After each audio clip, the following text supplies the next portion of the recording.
le Graal d'un juge français européiste, d'accord, d'un type qui estime que la France n'a plus d'avenir et que ce qu'il faut, c'est le système juridique européen, Bruxelles, la Cour de Luxembourg, la Cour de justice à Luxembourg, c'est de devenir juge à la Cour de justice de l'Union européenne. D'accord, c'est le nec plus ultra.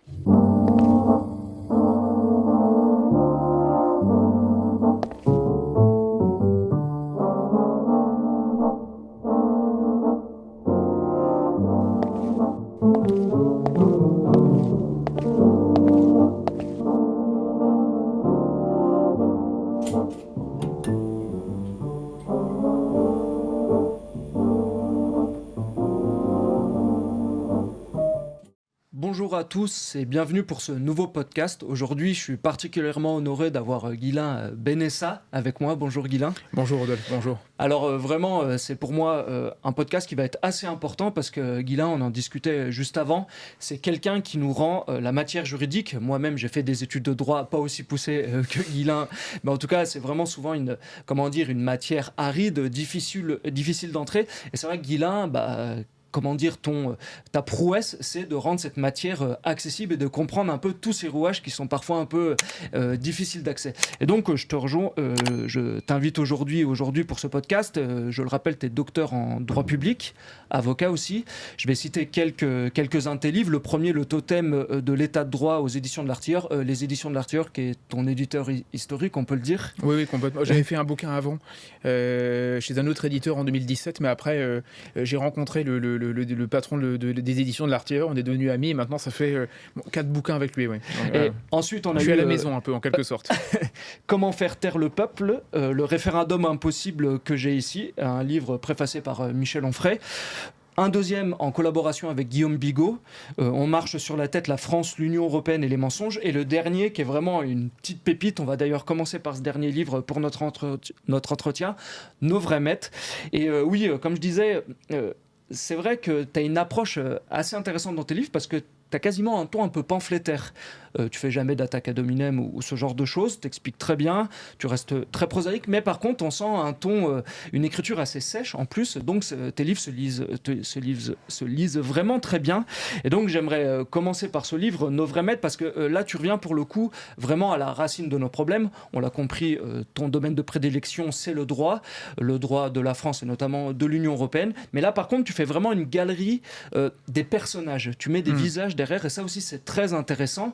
Et pour commencer notre entretien, je pense qu'on est obligé de revenir à une figure qu'on connaît bien tous, Jean Monnet. On sait qu'il y a eu de nombreux travaux déjà de personnalités qu'on apprécie beaucoup, comme Branca, l'ami américain, ou même Philippe de Villiers. Donc est-ce que tu peux nous dépeindre rapidement ce fameux personnage qu'est Jean Monnet ? Effectivement, il y a eu beaucoup de travaux sur Jean Monnet, mais alors quand même, malgré les travaux sur Monnet, et malgré qu'on va dire que de plus en plus on se rende compte des zones d'ombre, on va dire, du personnage, pour rester politiquement correct, on va dire ça comme ça, mine de rien, il reste un personnage extrêmement problématique parce que je regardais, pour tout dire, en finissant le livre, je regardais le nombre de bâtiments publics à son nom, et en fait c'est l'un des noms les plus donnés aujourd'hui à des noms à des places, à des rues, à des bâtiments, à des écoles publiques, etc.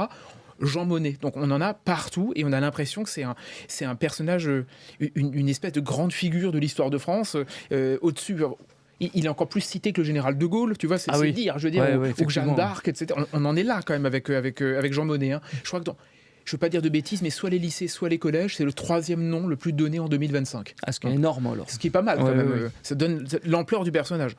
En fait, le problème qu'on a tous rencontré lorsqu'on commence à travailler sur Jean Monnet, c'est que, et là, effectivement, Éric Branca l'a beaucoup écrit dans L'Ami américain, Philippe de Villiers dans Le fil du mensonge, et moi j'en parle évidemment dans mon bouquin parce que ça reste pour moi le parrain, j'ai tendance à penser le parrain de tous ceux ensuite qui vont mettre en place une sorte de pare-feu gigantesque pour défendre l'Europe contre la France. Je pense qu'on a beaucoup de traîtres en fait derrière qui vont s'inscrire dans le sillage du parrain. Le problème, c'est que si on ne saisit pas que c'est lui le parrain, on ne comprend pas comment ces personnages derrière commencent à exister. On a en gros, c'est simple, la Jean Monnet qui est la figure, on va dire dans les années 50, grosso modo, fin 40, début 50, et ensuite on a des petits hommes gris, j'ai tendance à le dire comme ça, qui vont être des monétistes ou des monétiens, en tout cas des internationalistes, puis des européistes, puis des on va dire pour moi, franchement, tout sauf des Français, mais des gens qui vont filer vers les institutions européennes, Luxembourg, Bruxelles, etc., et vont donner corps à la doctrine du parrain Jean Monnet. Donc en fait, on a une grande figure, hein, vraiment envers et contre tout, qui reste le pilier et qui va donner naissance à tous ses suiveurs ou ses héritiers qu'on a jusqu'en 2025-26. Ça n'arrête pas d'ailleurs. Oui, c'est marrant, tu reviens souvent sur le fait que les gens vont voir justement cette personnalité, un peu comme dans les films du parrain, où on va voir un peu le caïd. Et justement, alors, est-ce qu'il prend directement ses ordres des États-Unis ? Aussi, on explique, tu expliques très bien les multiples collusions, et aussi, par exemple, le front que Monnet fait contre De Gaulle dès la Seconde Guerre mondiale, alors qu'on est en plein dedans, justement. Et d'ailleurs, on le sait, grâce aux travaux de Branca, à quel point toute une partie du système américain est relativement hostile à De Gaulle. Entre guillemets, c'est un peu un accident d'histoire, ce De Gaulle. Et Jean Monnet a fait partie de ces gens qui voulaient empêcher De Gaulle d'arriver, ou en tout cas d'imposer une certaine voix de la France au moment de la Seconde Guerre mondiale, et notamment après. C'est très simple pour moi. Je ne suis pas un biographe de Jean Monnet, mais enfin, on a tellement maintenant de sources, de choses qui ont été faites, etc. Branca, mais pas que. Il faut relire aussi ce que dit De Gaulle dans les entretiens avec Perfit. Il parle beaucoup de Jean Monnet. En fait, Monnet, c'est très simple pour moi. C'est l'antipatriote par excellence. Il n'y a pas mieux que ça. C'est-à-dire... évidemment, il est fondamentalement du côté américain lors de la Seconde Guerre mondiale, donc il ne rêve quand même pas du victoire des nazis. Hein, je n'irai pas jusque-là. Bien sûr. Mais il a été, ça on l'oublie beaucoup, parce que fascinant qu'on voit le personnage, Jean Monnet, avant la Seconde Guerre mondiale, c'est un type qui a été proche de la Chine, déjà très tôt, qui est un type qui, avant ça, était banquier à Londres, à la City, qui était négociant en cognac au début de sa carrière, et qui, en fait, au fur et à mesure, il est devenu l'affairiste par excellence, à un moment où, on va dire, en France, il y en avait quand même beaucoup moins qu'aujourd'hui. Techniquement, je ne dis pas qu'il est le premier, mais le style de personnage qu'est Emmanuel Macron, banquier chez Rothschild avant de basculer en politique, et je rappelle que Macron disait lui-même qu'il ne rêvait pas de faire de la politique, hein, il disait même la politique je m'en fous, il la voyait différemment, c'est-à-dire il voulait dépasser les vieux clivages, etc. Au fond, Macron est une espèce de figure rajeunie de Jean Monnet d'époque. Moi, j'en suis presque convaincu. Dans les deux cas, banquier, dans les deux cas, ils s'en foutent de la politique, dans les deux cas, des gens assez peu, voire très hostiles assez peu promptes ou très hostiles à l'élection, au suffrage, au référendum, à la démocratie directe, tout ça, ça les intéresse pas beaucoup. Et en fait, Jean Monnet, il va avoir face à lui un visage français, qui est le général de Gaulle. Hein. Il va demander littéralement à Roosevelt de faire détruire le général de Gaulle pendant la Seconde Guerre mondiale. Oui, tu reviens sur cette citation. Mais c'est terrible, il y a une correspondance. Et d'ailleurs, ce qui est intéressant, c'est que quand il dit à Roosevelt qu'il souhaiterait que les Américains détruisent le général de Gaulle, c'est parce qu'il serait, je cite Monnet d'époque, un ennemi de l'unité européenne. Donc, dès le départ, De Gaulle est très méchant, il faut le détruire, parce que l'Europe ne pourra pas se faire avec un homme pareil. Et en fait, ensuite... De Gaulle raconte très bien dans ses discussions avec Perfit que Jean Monnet, par exemple, rêvait que nous n'ayons pas l'arme nucléaire, la dissuasion nucléaire, et que nous rêvait d'un parapluie américain. Ça veut dire qu'aujourd'hui, lorsqu'on parle d'Europe de la défense, etc., d'ailleurs je le dis aussi dans le livre, il y a l'épisode de l'Europe de la défense avec Jean Monnet, c'est effrayant, parce que Monnet voulait accélérer la fédéralisation dès le départ, et il était l'un de ceux qui pensaient que vive l'Europe sous parapluie américain, vive la défense sous parapluie américain, vive en gros tout sauf le patriotisme français, et en fait il aura cette figure de Gaulle dès les années 40 dans le pif, j'ai envie de dire, et il aurait rêvé de le faire détruire dans les années 40, mais moi je suis sûr... Et c'est ce que je montre, je crois bien dans le bouquin, c'est qu'en fait, tous ceux qui travaillent avec Monnet, ils ont une sainte horreur à l'égard de De Gaulle, une sainte horreur de Gaulle, et ils vont tous, à un moment ou à un autre, tenter de soit de freiner, de stopper, ou de tout faire, en tout cas, pour que le patriotisme constitutionnel ou la façon de pratiquer le pouvoir de Gaulle soit arrêté, parce que ça ne va pas. Ce n'est pas en correspondance avec l'Europe intégrée, donc fédérale, et évidemment, les Américains qui ont, faut le dire, ils ont sponsorisé l'Europe parce que c'était pour une succursale, pour inonder le marché de leurs produits. Et j'ai tendance, tu sais, c'est un mot facile de ma part, j'en ai bien conscience, mais j'ai tendance à dire que le plan Marshall, c'est un peu le plan Jean Marshall, parce que Jean Monnet rêvait en fait que Marshall fonctionne bien, en quelque sorte, le plan, parce que c'était une façon pour les Américains de noyer notre marché et en fait de s'acheter l'Europe à bas prix, là où De Gaulle voulait très rapidement liquider la dette française pour précisément ne pas dépendre des Américains. Oui, tu reviens très bien sur cette période, la période d'après-guerre. C'est absolument pas directement une domination des idées gaulliennes, la fameuse France qu'on va connaître, avec une volonté d'indépendance, un peu de troisième voie, en tout cas contre les deux blocs du RSS et des USA. Donc tu montres très bien qu'il y a une période un peu de flottement, justement, jusqu'au retour de De Gaulle en 1958, avec aussi cette volonté au moment de la communauté européenne de défense de directement passer à une vassalisation américaine. Et là, heureusement qu'on a eu des hommes en France justement pour mettre un petit peu un rempart à toutes ces volontés européistes dès le départ. Et aussi tu reviens sur un aspect qui est assez intéressant, c'est à quel point aussi dès le départ justement du lancement de la communauté européenne, il y a une volonté ou en tout cas une machine qui est mise en branle de recyclage aussi de certaines élites qui s'étaient compromis à la fois du côté français dans le régime vichiste et aussi dans le régime national socialiste. Est-ce que tu peux revenir un peu sur cette méthode de recyclage rapidement et de certains personnages ? Écoute, c'est simple, j'ai fait... Là, je te raconte ma vie, mais j'ai fait des études de droit, évidemment. J'ai eu mon doctorat à Strasbourg et j'avais des cours de droit européen. Comme tout bon juriste qui se respecte, tu sais. Et juste pour te raconter aussi ça, parce que sur le fond, j'en rigole un peu maintenant. Récemment, ça m'est revenu. J'ai réussi à avoir un prix en droit de l'Union européenne, tu vois. Félicitations. Le prix du meilleur étudiant quand j'étais en licence en maîtrise. Là où ça me fait sourire, c'est qu'aujourd'hui, je me fais attaquer de plus en plus. D'ailleurs, ça démarre, je m'en doutais, par des européistes qui considèrent que je suis l'obscur salopard et qui détruit les fondations de l'Europe, de l'Europe du droit, on va dire. Et ça me fait sourire parce que j'ai travaillé cette matière à l'époque avec un vrai intérêt, parce que l'Europe est fondée sur du droit et parce que du coup ça rend l'Europe assez stimulante intellectuellement. C'est-à-dire que le droit, pour une fois, le droit souvent c'est quand même un truc de grimoire, c'est-à-dire on traîne sur des articles, des alinéas, etc. C'est quand même très ennuyeux. Et l'Europe a cette faculté dans les années 50 à avoir eu besoin de créer de toutes pièces un droit sans nul autre pareil, un système tout à fait bizarre qui s'appelait à l'époque le droit intégré ou de l'intégration européenne, qui est fait un droit profondément fédéraliste, extrêmement dynamique, et un système juridique qui est en fait une espèce de, moi j'ai tendance à dire, de monstruosité, qui n'est ni du droit international, ni vraiment du droit interne, un truc que même les juristes d'époque n'avaient pas compris. Et d'ailleurs, l'un des problèmes fondamentaux de la construction européenne, et je crois que dans le bouquin on le remarque aussi dans Nos vrais maîtres, c'est que nos propres politiques n'ont pas du tout saisi à l'époque le cambriolage qui était en passe de se faire, parce que finalement ils voyaient des règles, des normes, des juges, des trucs, ils ne comprenaient pas. De Gaulle lui-même n'a pas tout à fait saisi la puissance de frappe du droit européen. Tu vois, il voyait l'Europe comme une chose politique, un peu classique si je puis dire, avec des hommes forts ou des hommes faibles, ça dépend comment on le voit, qui prenaient le pouvoir, qui essayaient d'avancer le plus vite possible, de fédéraliser l'Europe, etc.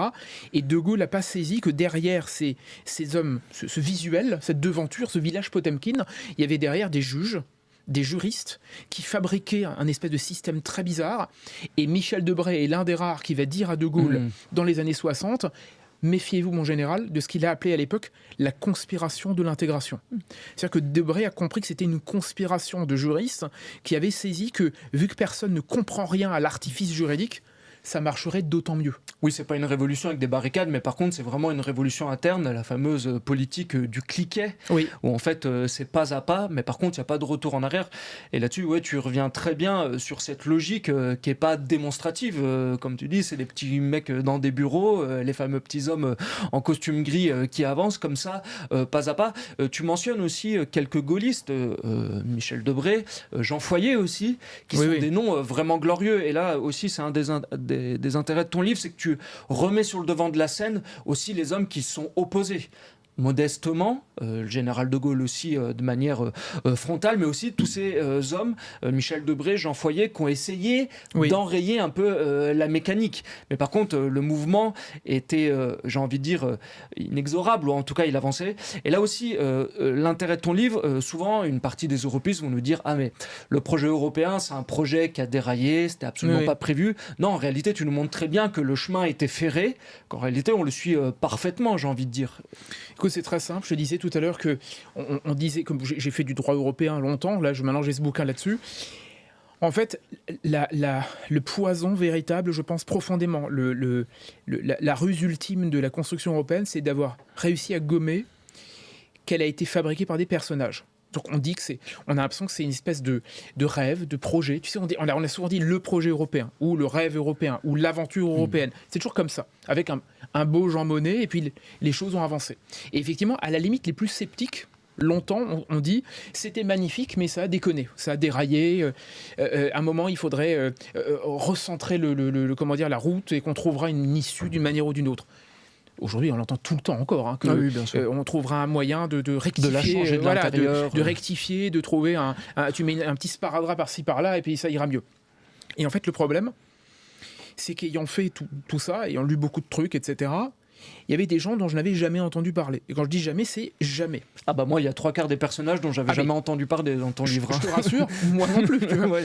Jamais. Et en fait, pourquoi ? C'est que un jour, quelqu'un m'a fait une remarque qui a tout changé sur ma façon de bosser. C'est un ami, juriste d'ailleurs, professeur de droit, qui m'a dit « Guylain, c'est marrant, tu as une méthode de travail complètement inédite parmi les juristes actuels.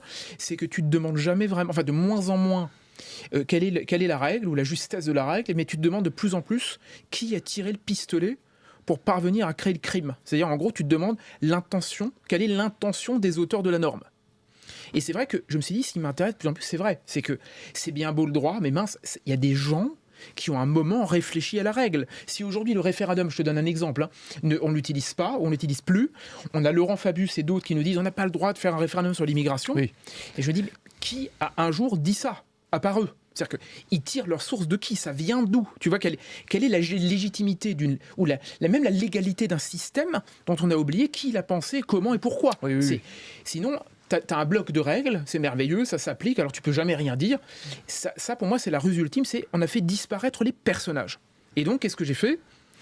J'ai fait tout simplement une opération, à mon avis, j'espère, de salut public, mais qui devrait être faite à la fac, dans les écoles, etc., pour donner un peu de vérité à cette histoire. Je me suis demandé, mais qui a fabriqué le système juridique européen ?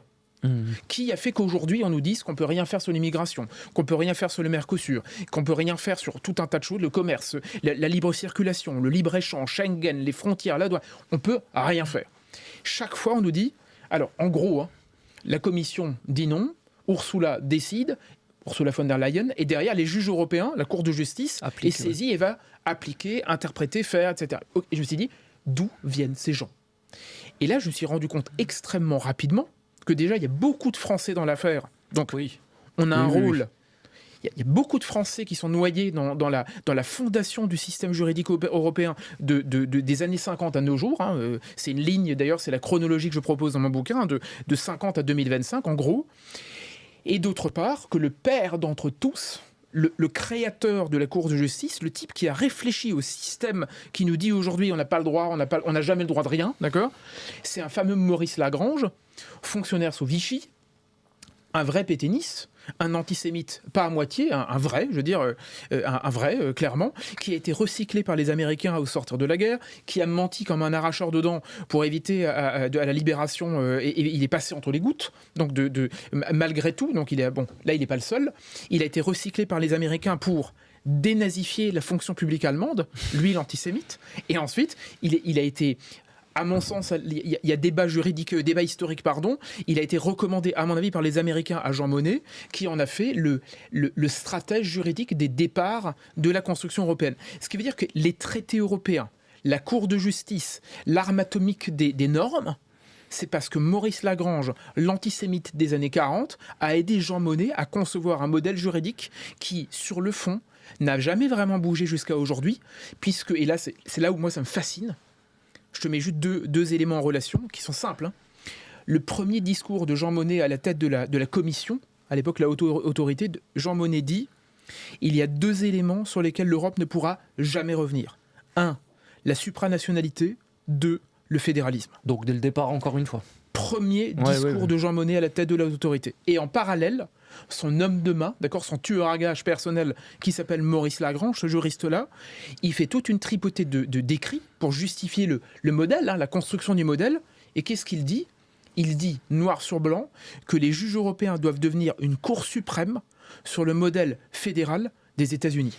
Oui. Point, barre. Donc on doit avoir un État fédéral avec une constitution européenne, c'est leur rêve, et des juges européens qui ont le pouvoir de la Cour suprême américaine. Voilà le modèle dès le premier jour de la construction européenne. Oui, c'est pour ça. Moi, j'ai retrouvé des articles justement pour tous les étudiants de droit qui leur diront, le fameux Henri Nicolo, Jacques Vabre. Oui. Et là, par exemple, l'histoire que tu viens de retracer, on n'en entend jamais parler dans nos études. Le fait que dès le départ, il y ait les notions de fédéralisation et de supranationalité, et qu'on n'est pas sur une confédération d'États-nations souverains qui essayent de s'arranger, puis après ça dévie. Non, absolument pas. Tu le dis très bien. Il y a un chemin de fer et on l'a suivi. Par contre, est-ce que tu penses qu'il y a, une accélération de ce processus au moment de la présidence de Valéry Giscard d'Estaing? Est-ce que c'est à ce moment-là justement que les gaullistes qui étaient un peu sur le front vont être mis un petit peu en retrait et que l'arrivée justement au pouvoir d'un personnage comme Valéry Giscard d'Estaing est vraiment la première accélération? Et la deuxième, je pense, on reviendra peut-être dessus après, c'est le moment aussi de Mitterrand, où là, par exemple, si on revient sur un personnage comme Aquilino Morel, qui est assez intéressant parce que c'est un mec qui a été conseiller de François Hollande, qui était socialiste, qui gravitait autour de François Hollande, et qui lui a, franchi le Rubicon pour un petit peu revenir et critiquer justement ce processus. Mais peut-être, est-ce que tu peux mentionner, enfin ça c'est mon mon expertise, mon point de vue là-dessus, c'est qu'il y a deux accélérations en plus de celle de Jean Monnet. La première, c'est Valéry Giscard d'Estaing, et la deuxième, François Mitterrand. En fait, politiquement, je suis plutôt d'accord avec toi. C'est-à-dire qu'il y a quand même la bascule. En fait, il y a une bascule. Dès le départ de De Gaulle, tout s'arrête plus ou moins. Alors, Pompidou maintient un peu le cap, etc. Bon, longue histoire. Giscard change tout en 74, ou plutôt il s'inscrit dans le monde d'après, c'est une évidence, lors de son élection en 74. Maintenant, si tu veux, je vais être précis. Cette histoire, je la vois de moins en moins de cette façon-là. Je m'explique. Okay. Évidemment, le centrisme qui va trahir le gaullisme, c'est une évidence. Qu'ensuite, si tu prends les choses rapidement, je suis un peu caricatural, le socialisme de Mitterrand, qui est très théorique, vu que lui-même c'est un ancien cagoulard, bien sûr. Ancien cagoulard, proche des milieux européens dès le départ. Je rappelle aussi dans mon bouquin que Mitterrand, il a des mots extrêmement élogieux à l'égard de Jean Monnet et des autres. Et en fait, il est nommé très très tôt dans des commissions européennes, des commissions à la fondation de la construction européenne. C'est un europhile absolument convaincu. Je rappelle juste aussi que Mitterrand, il était membre à l'époque comme étudiant, mais il était dans l'école des cadres du Riage, l'école de cadres de Vichy, qui avait comme objectif de fonder l'élite de Vichy sous le régime de Pétain. Donc, il est déjà partout, Mitterrand, à l'époque. Bref, si tu veux, tu as raison dans ce que tu dis, de toute façon, tu as raison parce que c'est juste, d'accord, mais ce qui m'intéresse, moi, de plus en plus, c'est comment est-ce qu'il y a une interpénétration des réseaux qui... Je ne veux pas faire du dossier Epstein appliqué à l'affaire européenne, mais qui m'intéresse encore plus, c'est que Giscard a une petite particularité, par exemple. Giscard a eu un père lui-même ambigu sur son rapport à Vichy à l'école des cadres du Riage, Giscard d'Estaing, donc lui-même. Et surtout, Valéry Giscard d'Estaing, c'est un proche de Monnet qui lui-même gravitait dans le comité d'action Jean Monnet dans les années 50-60. Ce qui veut dire que Giscard, quand il est au pouvoir, il va notamment inviter le comité Jean Monnet à donner le résultat de ses travaux lorsqu'il sera à l'Élysée. Ce qui veut dire qu'il y a une collusion entre les cercles de Jean Monnet et l'idéologie giscardienne hyper pro-européenne, parce que lui-même s'inscrit dans ce sillage. Ce qui veut dire qu'en 74, après Alain Poher, qui a fait 2 intérims et qui lui-même était un absolu fan de l'Europe, proche de Jean Monnet et proche de tout l'univers qui a créé les cliquets, les petits pas européens, longue histoire de mon livre. Président du Sénat à l'époque. Président du Sénat. Ouais. Je veux dire, tous ces gens, en fait, mettent sur orbite, par des petits cercles, une idéologie européenne dont finalement Giscard et Mitterrand sont les visages les plus représentatifs. Parce que c'est la tête de gondole, président de la République. Mais d'une certaine manière, ce qui m'intéresse, c'est que derrière, l'usine a fait le travail avant même qu'ils arrivent au pouvoir. Je te donne un exemple qui, moi, sur le fond, c'est des traîtrises absolument totales qui ont démarré après le général de Gaulle tout de suite. De Gaulle démissionne. Dernier grand geste de légitimité français. Après un référendum perdu. Exactement. Il perd un référendum, il annonce qu'il va partir et il part. Ça pourrait donner des idées à certains. Je veux dire, quand on voit le résultat, Emmanuel Macron, les perd. C'est absolument invraisemblable combien on trahit aujourd'hui toute la substantifique moelle de la Constitution française. Et de la 5e. Voilà, de la 5e, c'est hallucinant. Et on vit avec ça en se disant c'est normal alors que rien n'est normal. Admettons. Tu sais, c'est la mitridatisation. Chaque jour, un peu de poison, et au bout, tu as même oublié que tu avais commencé la ciguë à 40 ans. Tu vois, je veux dire, Oui, tu as parfaitement raison s'habitue au là-dessus. pire. Oui, oui. Bref, donc De Gaulle part, et il est remplacé dans l'intérim avant l'élection de Georges Pompidou, il est remplacé par Alain Poher. Alain Poher qui a été, je crois de mémoire, le président du Sénat au plus long mandat de l'histoire. Je crois, je peux me tromper, mais je crois que c'est ça. Alain Poher, qui a été déniché par Schuman et tous les européistes dans sa plus jeune carrière. Donc c'est un type qui est un neurophile absolu. C'est sa religion, d'accord. Poher, tous les matins, il se lève. Je veux dire, je pense que l'Europe, c'est son fer de lance. La France, il en a rien à foutre. Il paraît même que très tôt, il se sentait beaucoup mieux au Parlement européen que au Parlement français, au Sénat, etc. C'était son univers mental. Et quand Poher arrive au pouvoir par 2 intérims successifs comme président de la République, il va accélérer l'emprise de la Convention européenne des droits de l'homme sur la France, d'accord. Donc la CEDH, en gros l'emprise de la CEDH, c'est Poher par un intérim de quelques dizaines de jours, hein, d'accord, c'est tout. Alors que De Gaulle disait pas de CEDH en France, je veux pas que ça s'applique, etc. Poher va trahir tout ça et introduire la puissance de feu du droit européen via la CEDH dans un intérim de quelques dizaines de jours, alors qu'il n'est pas élu et qu'il est là par hasard, d'accord. Et quand il est président du Sénat, il reviendra de nommer un membre du Conseil constitutionnel, c'est-à-dire la plus haute juridiction française, d'accord, des années avant Laurent Fabius. Et qui est-ce qu'il va choisir ? Il va choisir un certain Robert Lecour, dont je parle de mon bouquin, qui lui-même a été l'ancien président de la Cour de justice des communautés européennes, le patron des juges européens. C'est-à-dire qu'on imagine que le président du Sénat français, qui lui-même est devenu président de la République par intérim, choisit pour juge suprême français l'ex-juge suprême européen. C'est invraisemblable de nous rendre compte de cela, parce que théoriquement, on ne peut pas être les deux.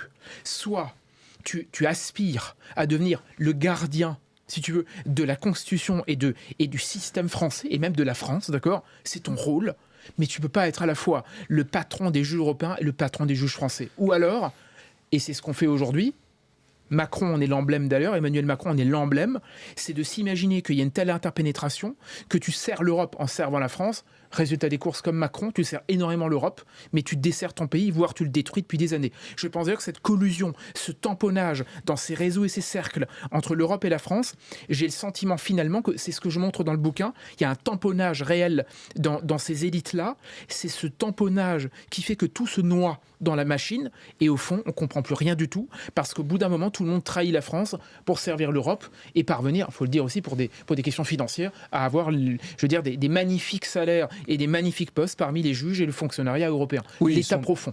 Oui, bah justement, c'est très bien que tu aies une clarification sur cette notion d'état profond, où tu reviens sur des choses, en réalité, que tout le monde peut constater. Il suffit de faire des recherches Internet, il n'y a rien de caché, il n'y a rien d'occulte ou quoi que ce soit. Et d'ailleurs, ton livre m'a un peu fait penser au fameux film Le Président, je crois que c'est d'Henri Verneuil avec Gabin, qui est président du Conseil, et qui vient justement faire la liste de tous les députés en disant député, et aussi directeur des mines d'Anzin, enfin qui a à chaque fois des intérêts avec des banques ou avec des trusts industriels. Et toi, tu fais un peu ce travail à ton modeste niveau en montrant justement cette intrication à chaque fois où la trahison, elle est avant tout du personnel français, parce qu'ils ont des liens, comme tu l'as dit, financiers. Parce qu'il faut le dire aussi, le bien Marocain à Luxembourg, à Bruxelles, bah, ça paye bien, ou même à Strasbourg. On arrive sans commune mesure. Sans commune mesure, on arrive à les avoir là-dessus. Toujours mentionner aussi que le plus grand quartier lobbyiste du monde se trouve à Bruxelles. Je crois qu'il y a un nombre justement de lobbyistes par député qui est le plus grand au monde, ou l'un des plus grands. Non, tu as raison, je crois qu'on est... Alors, j'avais fait des recherches aussi, je crois qu'ils se tirent la bourre, d'accord, entre New York, enfin, des États-Unis et Bruxelles, mais c'est premier ou deuxième du monde en termes de place forte de lobby. Donc tu as raison. Donc voilà, premier ou deuxième. C'est tout bonnement incroyable. Et pour justement finir peut-être sur Mitterrand, qui est vraiment aussi un moment fondamental, parce qu'on a des personnalités comme Jacques Delors qui vont arriver justement aussi à l'Europe, et même des personnalités comme Pascal Lamy. Une partie de la mondialisation qu'on va connaître des années 80-90, elle est d'impulsion française. Mais par contre, à chaque fois, elle est d'impulsion française, mais de personnalités qui ont une projection européiste, et ça aussi c'est fondamental. Est-ce que tu peux revenir un petit peu sur la période Mitterrand peut-être ? Complètement. Alors sur Jacques Delors, je vais te dire, je dépasse un peu ce cadre strict, mais je vais te dire, je crois vraiment qu'on a tout cassé, on a tout flingué sur notamment l'enseignement du droit, mais ça pourrait être valable dans tous les domaines, en flinguant une notion fondamentale, c'est la biographie. Je veux dire, tu sais, c'est la phrase de Nietzsche, hein, la phrase exacte, mais toute histoire est une biographie. Donc c'est la reprise par la biographie des grands faits historiques. Et je pense qu'il faut faire ça avec l'Europe. C'est ce que j'essaye de faire, en fait, un petit peu. Pourquoi je dis ça ? Parce que Jacques Delors, deux choses qui m'ont beaucoup intéressé. Premièrement, il disait lui-même qu'il espérait que sa fille ne soit, donc Martine Aubry, maire de Lille, je veux dire, ancienne socialiste toujours. Oui, et ancienne, elle rêvait d'être présidente de la République. À un moment, on parlait d'elle comme candidate. Je ne sais plus si elle s'est présentée à la primaire ou qu'elle rêvait de le faire. Bon, oui, bref. Pour 2012, il me semble. Je crois. Voilà, franchement, là, j'ai oublié un peu les détails de la biographie de Martine Aubry. Oui, on l'a tous oublié. Hein. Mais ce qui est intéressant, c'est que Delors disait lui-même qu'il rêvait que sa fille le rejoigne à Bruxelles et devienne fonctionnaire européen parce qu'il avait une telle vénération pour la Commission, dont il a été le président, que finalement, pourquoi ne devrait-elle pas le rejoindre ? Parce que c'est plus facile. C'est-à-dire qu'on parle de vénération de Jacques Delors pour la Commission européenne. Je veux dire, je me mets juste à la place d'un Français, je veux dire, lambda, qui a d'ailleurs parfaitement raison de se demander ce qui se passe à Bruxelles, d'entendre qu'un homme dont on disait à l'époque, Jacques Delors, qui devait être président de la République, je te rappelle qu'il était sur les rangs pour remplacer Mitterrand après lui. C'est-à-dire qu'on pensait que Jacques Delors, une fois sorti de la Commission européenne, il allait devenir candidat socialiste à l'élection présidentielle de 1995. Il était adulé par les socialistes et il était sur la rampe pour devenir président de la République. Donc Jacques Delors, il était tellement bien là-bas qu'il fallait que sa fille le rejoigne. C'était ça, son rêve, premièrement.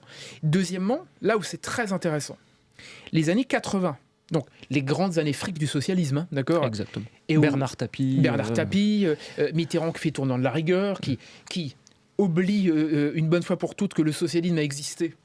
L'a-t-il même été ? C'est une longue histoire, mais qui donc se résout à épouser le libéralisme européen et surtout la technocratie européenne. C'est pour rester dans le serpent monétaire européen. Dans le serpent monétaire européen, exactement. Il a donc, durant cette période, Jacques Delors devient président de la Commission. Et alors, les années Delors, qui correspondent aussi à l'arrivée de Pascal Lamy et à la génération d'après. Il y a une chose qui est fascinante, c'est la grande époque où l'ENA va se fondre petit à petit dans le système européen. Pourquoi ? Parce que les énarques, dans les années 50, 60 et un peu 70, considèrent encore que le Graal, c'est d'être le plus grand chez soi. C'est-à-dire de rentrer dans les grands corps, de devenir conseiller d'État, tu vois, la noblesse française, la race des grands magistrats français. Tu vois, le McKinsey avant l'heure, quasiment, qu'on va connaître sous Macron. Ouais. Exactement. Et en fait, ce que fait Delors, c'est qu'il va petit à petit imprimer une dimension très européenne à l'ENA, où finalement les énarques rêvent de rejoindre l'Europe, se rendent de plus en plus compte que là-bas, on est sacrément mieux payé que chez nous, ce qui veut dire qu'ils n'ont plus du tout envie de revenir en France. Donc, de détachement à choix volontaire, à sélection, à cooptation, à entraide, etc., le gratin de l'ENA rejoint le système européen. Et je te donne un exemple qui, moi, me fascine, parce qu'il est d'une simplicité confondante.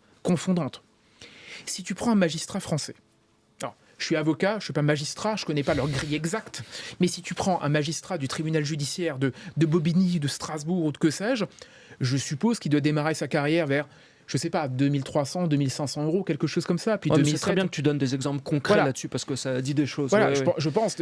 Il a fait l'école de la magistrature, très difficile d'y rentrer.